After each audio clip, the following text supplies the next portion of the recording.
आज मैं डिस्कस करने जा रहा हूँ क्लास 12th का बहुत ही इम्पोर्टेंट टॉपिक है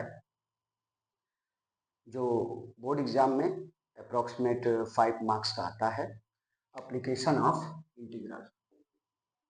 एप्लीकेशन ऑफ इंटीग्रल।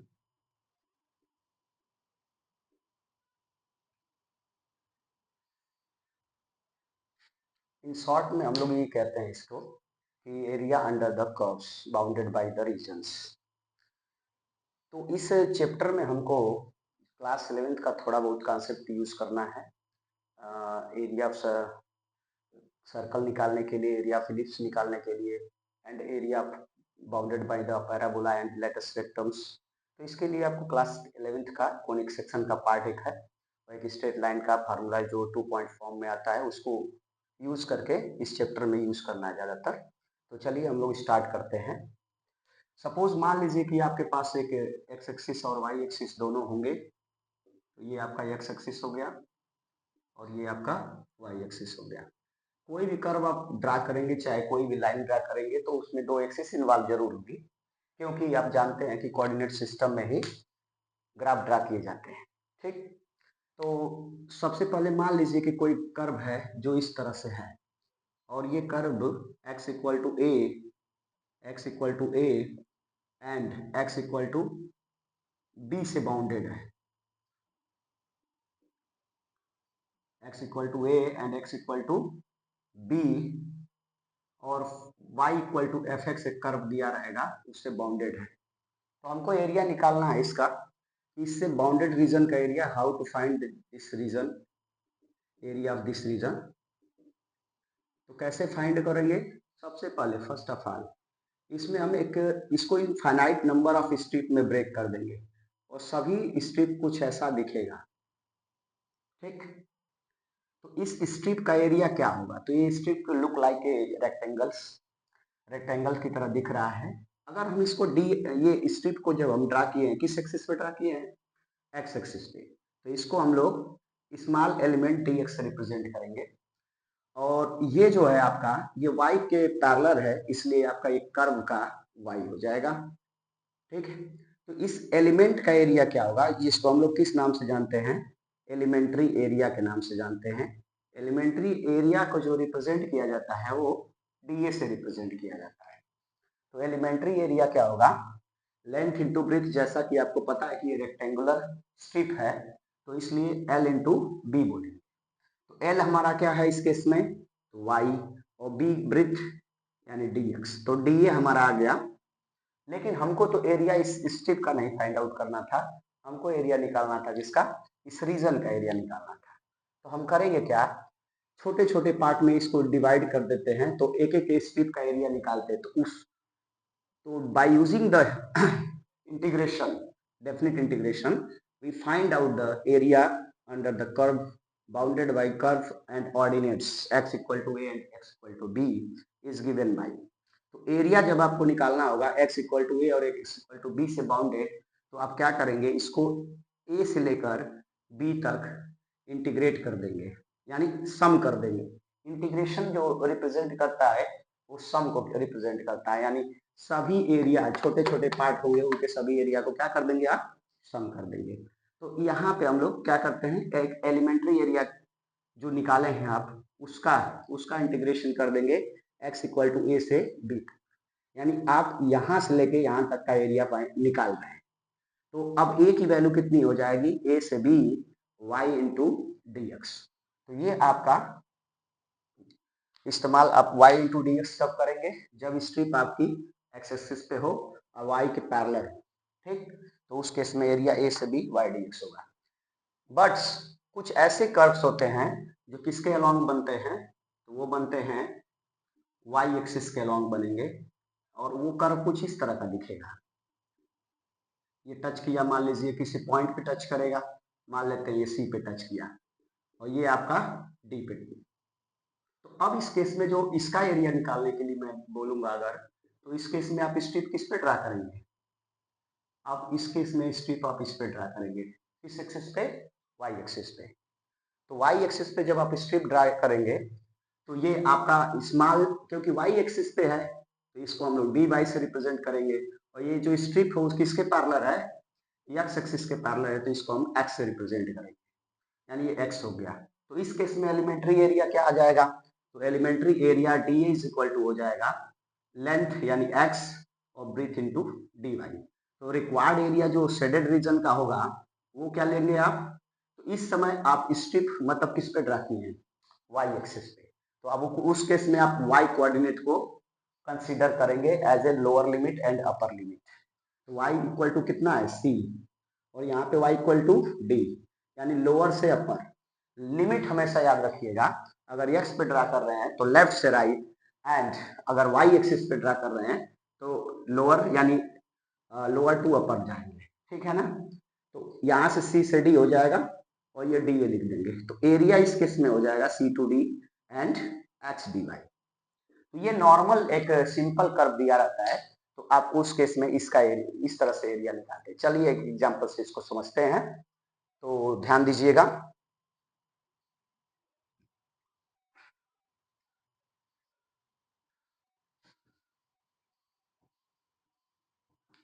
जैसा कि मैंने आपको बताया था कि आपको क्या करना है, बेसिक चीज आपको पता होनी चाहिए। जैसे मान लीजिए कि मैंने क्या कहा कि कोनिक सेक्शन का एक सर्कल, एलिप्स और पैराबोला यूज करना है, तो पहले हम को केवल आपके सिलेबस में जो है वो स्टैंडर्ड फॉर्म ओनली है। स्टैंडर्ड फॉर्म का मतलब जिसका सेंटर 0 0 होना चाहिए सर्कल का, और कोई शिफ्टिंग केस नहीं होगा, ठीक है। तो चलिए हम लोग एक कर्व लेते हैं, सर्कल बनाते हैं, रेडियस आर लेट करते हुए। तो ये आपका एक सर्कल है, इसकी रेडियस आर है, तो ये पॉइंट कितना हो जाएगा, अगर ये सेंटर 0 0 हो जाए तो ये ए पॉइंट हो जाएगा आर कामा 0, ये रेडियस है आर, ठीक है। ये वाई एक्सिस पे है तो 0 कामा आर आप इसको लिख सकते हैं, ये आप सी कुल, और ये आपका डी, तो ये आपका 0 sorry minus x comma 0 and 0 comma r, sorry ये भी आर होगा because radius is r, okay. जैसा कि आपको पता है कि सर्कल जो होता है हमारा, equation of circle class 11th में आप पढ़े हैं, equation of circle X square plus Y square is equal to are square. कब, in standard form. Standard form का मतलब जिसका सेंटर 0 0, सेंटर 0 0, ये आपका सर्कल का इक्वेशन होता है, यानी इस लाइन, ये जो सर्कल है इसका इक्वेशन आपको दे दिया गया है, x square plus Y square equal to are square. जैसा कि आपको पता है कि since circle is symmetrical symmetrical about both axis. ये सिमेट्रिकल क्या होता है, जैसा कि symmetrical about both axis, axis मतलब दोनों एक्सिस के अलावा। सिमेट्रिकल का मतलब ये है कि अगर हम इसको फोल्ड करें एक्स के लॉन्ग, तो ये सभी ये जो सेमी सर्कल नीचे बनेगा इसके, वो उसको ओवरलैप कर दे, और इधर से फोल्ड करें तो ओवरलैप हो जाए, ठीक है। फिगर एक्चुअल में उतना परफेक्ट वे में नहीं बना है, फिर भी आप कंसिडर कर लीजिए। नेक्स्ट, अगर मैं जानता हूं कि ये सिमेट्रिकल है बोथ एक्सिस के, तो इसका जो एरिया होगा, इसका जो एरिया होगा, इसका एरिया जो होगा, इसका एरिया जो होगा, सब का एरिया एक इक्वल होगा। तो हम किसी एक का एरिया निकालेंगे और उसमें 4 का मल्टीप्लाई कर देंगे, क्योंकि इसके 4 डिवीजन है। तो यहाँ से देखिए स्ट्रिप, आप देखिए जैसा कि आप जानते हैं कि इस दोनों के सिमेट्रिकल है, तो आप स्ट्रिप इसमें दोनों एक्सिस पे ड्रा कर सकते हैं। तो मैं अब एक्स एक्सिस को ज्यादा प्रेफरेंस दूंगा, तो यक्स पे मैंने एक स्ट्रिप बनाया, और मुझे क्या करना है, फर्स्ट क्वाड्रेंट का एरिया निकालना है जो सर्कल से बाउंडेड है। तो 0 से लेके आर तक इंटीग्रेट करेंगे, तो एरिया हो जाएगा 0 से आर। अब ये किस पे ड्रा किया आपने, एक्स पे, तो इसको dx, यानी dx आपका वेरिएबल ऑफ इंटीग्रेशन हो जाएगा, और ये किसके पैरेलल है, y के पैरेलल है, तो y dx हो जाएगा। तो y की वैल्यू देखो, y की वैल्यू वो रखेंगे जिसको स्ट्रिप एंड पॉइंट पे जाके टच करे। तो स्ट्रिप किसको टच कर रही है, कर्व, कर्व, कर्व किसका है, सर्कल का। तो सर्कल के कर्व से y का वैल्यू यहां से निकालेंगे, तो y का वैल्यू हो जाएगा 0 से r square root of r square minus x square dx। Integration में हमने आपको बताया था कि इसका एक फार्मूला इंटीग्रेशन में आप लोग पढ़े होंगे, देखिए ये आपको रिकॉल कर देता हूँ थोड़ा, A square minus x square D X का जो इंटीग्रेशन होता है X by two sorry A square minus x square plus A square by two sine inverse x by A plus C, but ये different integral है, इसमें हम लोग सी का इस्तेमाल नहीं करेंगे। तो x by two square root of r square minus x square plus r square by two sine inverse x by r, क्योंकि अब एक्स के जगह पे क्या है, क्या लिया गया है, आर लिया गया है, तो ए और सॉरी ए के प्लेस पे आर लिया गया है, तो अपर लिमिट और लोअर लिमिट पुट कर देंगे। तो पहले अपर लिमिट रखते हैं, आर को रखेंगे तो r by two and r square minus r square zero, तो ये टर्म जीरो हो जाएगा, तो आपके पास एक ही टर्म ये वाला टर्म बचेगा r square by two sine inverse r by r, और लोअर लिमिट रखेंगे तो ये जीरो, एक्स की वैल्यू जीरो रखोगे जीरो हो जाएगा, और ये साइन इनवर्स जीरो की वैल्यू जीरो, यानी लोअर लिमिट में आपको फाइनली जीरो ही मिलेगा। तो आप यहाँ पे ऑब्जर्व कर सकते हैं, इसको मैं यहाँ मेंशन कर दे रहा हूँ, एरिया इज इक्वल टू हो जाएगा r square by two sine inverse one, one sine inverse one की वैल्यू होती है वन बाई टू और pi by two, are square by two into pi, so pi r square by four, ये एक quadrant का area निकला, but हमको circle का एरिया चाहिए, तो एरिया ऑफ सर्कल क्या हो जाएगा, तो एरिया ऑफ सर्कल हो जाएगा 4 इंटू एरिया ऑफ क्वाड्रेंट, तो एरिया ऑफ क्वाड्रेंट यानी 4 पाई आर स्क्वायर बाई फोर, तो ये 4 से 4 कैंसिल हो जाएगा और ये आपका पाई आर स्क्वायर, तो आप जानते हैं पहले से ही जानते हैं कि area of a circle is pi r square, तो ये इसका प्रूफ है, इसका एरिया ऑफ सर्कल का with the help of integration. तो आई थिंक आपको समझ में आ गया होगा, तो आगे बढ़ते हैं हम लोग और इससे रिलेटेड और भी चीजें देखेंगे। मान लीजिए कि ये तो आपका सर्कल हो गया, अब बात करते हैं हम लोग, इसको वीडियो पॉज करके आप नोट डाउन कर लेंगे, इसके आगे चलते हैं हम लोग। सर्कल के बाद मान लीजिए कि ये जनरल मैंने रेडियस लिया, बट कभी कभी क्या होता है आपसे क्वेश्चन इस तरह का भी सर्कल से रिलेटेड आ जाएगा, find the area of region, area of find the area of region bounded by the circle x square plus y square equal to 4 and x बराबर -1 एंड x बराबर +1। तो जैसा कि आप देख पा रहे होंगे कि x स्क्वायर y स्क्वायर है, सर्कल का इक्वेशन को पहचानने के लिए आपको ये देखना होगा कि एक्स स्क्वायर और वाई स्क्वायर का कोफिशिएंट सेम होना चाहिए और एक्स वाई का टर्म नहीं होना चाहिए। वैसे भी स्टैंडर्ड फॉर्म में सब क्वेश्चन दिए जाएंगे एग्जाम में, तो बस आपको यही ऑब्जर्व करना है कि एक्स स्क्वायर वाई स्क्वायर के आगे सेम होना चाहिए, अगर सेम नहीं है तो समझ लीजिए वो सर्कल नहीं एलिप्स है। चलिए अब इसका सबसे पहले रेडियस निकालते हैं, तो एक्स स्क्वायर वाई स्क्वायर बराबर 4, तो इसका रेडियस कितना होगा कंपेयर करने पे, R square equal to 4, so R become +-2, general form से कंपेयर कर दीजिएगा, और जनरल फॉर्म आपको पता है कि X square Y square is equal to are square होता है, ठीक है, तो जनरल फॉर्म से कंपेयर करके हम आर निकालेंगे ग्राफ बनाने के पर्पज से। अब उसके बाद ग्राफ स्केच करेंगे, ग्राफ स्केच करने के लिए आपको पॉइंट्स लेने पड़ेंगे 1 2, बिकॉज आप जानते ही हैं इसकी रेडियस कितनी है 2 है, तो सभी डायरेक्शन में 2 2 कनेक्ट कर दीजिए। तो इस तरह से आपका सर्कल, ये जो लेंथ है थोड़ा इधर उधर हो सकता है, जिसके वजह से सर्कल आपको सर्कल जैसा नहीं लगेगा, थोड़ा बहुत का अंतर आएगा माइनर, ठीक है। तो ये आपका रेडियस 2 है इसलिए 2,0 हो जाएगा, ये -2,0 हो जाएगा, ये क्या आएगा आपका 0,2 and this is also 0,-2, okay. So this is the graph of circle. And now we take this x equal to -1 and x. So +1 is this. This is your x equal to +1 parallel to y axis, and this is equal to x equal to -1. These are the equation of line. Okay, equation of line x बराबर 1 and x बराबर -1 parallel to y axis. ये भी चीजें आप straight line में पढ़े थे class 11th class में. तो 11th class is more important for the class 12th. Okay, so bounded region, which region is bounded? This region. आप ऑब्जर्व कर पा रहे होंगे कि ये रीजन आपका बाउंडेड है.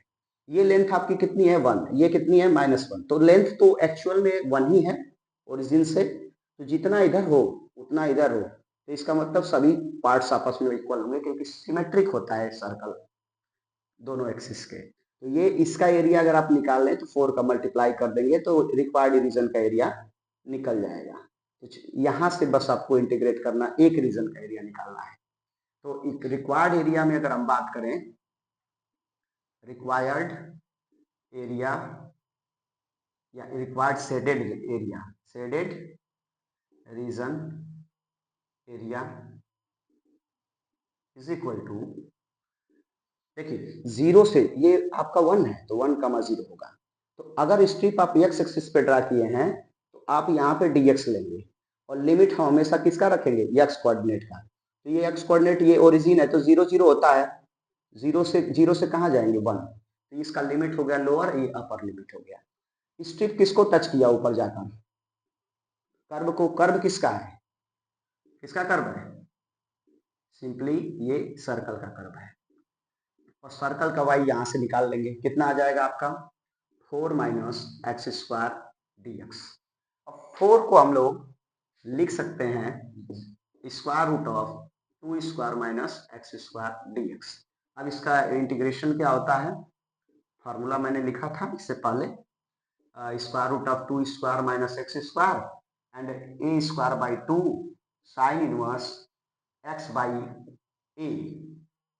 and this is your upper and lower limit. Upper limit, when you put upper limit, हाँ yes 4 का मल्टीप्लाई कर देंगे, sorry for that, multiply by 4. why? because area divided into 4 parts and both parts are, all parts are equals. तो एक part का area निकाल के 4 का मल्टीप्लाई कर देंगे. तो पहले हम 1 लिखते हैं, इसमें 1/2 आ जाएगा. ये कितना आएगा 4 - 1 दैट इज √3 एंड प्लस 4/2 यानी 2, ये 1/2 साइन इनवर्स 1/2 हो जाएगा. ये हो गया मेरा अपर लिमिट. लोअर लिमिट 0 रखते हैं, 0 पे सब 0 हो जाएगा, ये भी 0 हो जाएगा. सो ओवरऑल आप देख पा रहे होंगे कि √3/2 आएगा और ये 2 × 1/2 साइन के केस में होता है π/6 की वैल्यू, ये इससे कैंसिल हो जाएगा. 4 का आप चाहें तो इंटू कर सकते हैं. तो फाइनल आंसर आप दे सकते हैं इस तरह से √3/2 और प्लस π/3. तो ये आपका लास्ट में आप ये चीज जरूर मेंशन करेंगे, स्क्वायर यूनिट, वो पिछले वाले में भी मेंशन करना पड़ेगा क्योंकि एरिया है. तो ये रहा आपका क्वेश्चन. 4 का मल्टीप्लाई करेंगे, लेकिन एक बात ध्यान दीजिएगा, अगर ये लेंथ और ये लेंथ सेम है तभी ये सभी पार्ट्स इक्वल होंगे. अगर ये -2 है और ये +1 है तो पहले हम -2 से 0 जाएंगे और 0 से 1 जाएंगे. तो उस केस में आप क्या करेंगे, -2 से 1 इंटीग्रेट कर दीजिए, अपर रीजन का कर दीजिए डायरेक्ट, और 2 का मल्टीप्लाई कर दीजिएगा. तो उस केस में आप क्या करेंगे, माइनस, अगर मान लीजिए सपोज करिए कि यहाँ पे -2 होता और मैं 1 कहता, यहाँ पे सपोज करिए ऐसा होता, -2 होता, तो मैं इसको इंटीग्रेट कैसे करूंगा, तो सीधे डायरेक्ट मैं -2 से 1 चला जाऊंगा. और इस बार देखो 4 पार्ट नहीं है, अब पार्ट ऊपर होगा और नीचे होगा बस. तो एक ऊपर होगा एक नीचे, तो 2 का मल्टीप्लाई करेंगे, क्योंकि -2 से 1 का मतलब क्या है, आप पूरा इसका एरिया